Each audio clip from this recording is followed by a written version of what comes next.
you can suspend a proclamation.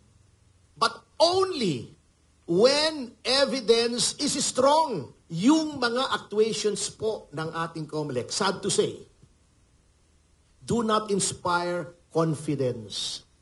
Hindi lamang yung Duterte Youth, alam na natin, ano? Kung nandoon naman po sa petition at nasabi na ni Chairman yung lack of due process. Kasi nasa Omnibus Election Code, totoo naman po, you can suspend a proclamation. But only when evidence is strong. Pag sinabi mong suspended ang proclamation, when evidence of guilt is strong, you have to state the law violated and the facts that led you to conclude that evidence of guilt is strong. That is an integral part of the due process clause of the Constitution. You have to be informed.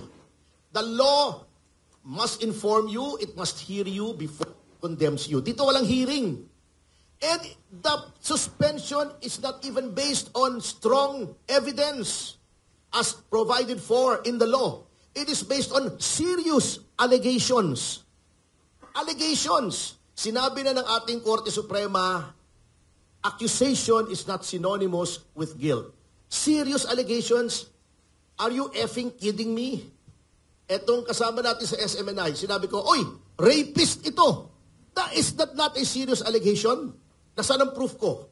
O ito, mamamatay tao ito, murderer. That is a serious allegation. Where is my proof? Ibig mo sabihin, he will have to face the consequences of the allegation just because it is serious?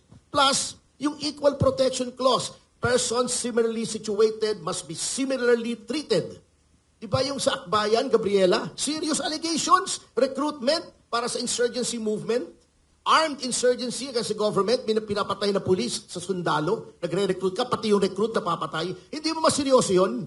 O bakit hindi suspend? The allegations are serious and the allegations were made by agencies of the government such as the NTF, LCAC, and the Office of the Solicitor General. Di ba maseryoso yun? Suspend mo rin. Di ba? O. Yan ang nangyayari. Aside from Duterte Youth, ang daming kapwitan na ginagawa ng ating COMELEC. Ito na lang. Ito, prime example. This good-looking guy beside me. He was ranting and raving about a defect in the process. Yung pagkonekta ng counting machine. Anong ginawa? Instead of addressing the concern, pinagdidimanda. Yung ba attitude ng COMELEC? Kinasuhan, pinadidisbar, pinatatanggal as a certified public accountant. O, pinapadisqualify pa. Pero, yung sinasabi niyang problema na dapat huwag i-connecta, sinunod ng COMELEC, di ba? Sinunod. O, anong problema mo, Mr. Garcia? Susundin mo, ba't dinimanda mo? Tama naman pala. That is an explicit admission that he was right. Why is he facing charges? Why is he facing disqualification based on alleged fake news? O bakit ganon?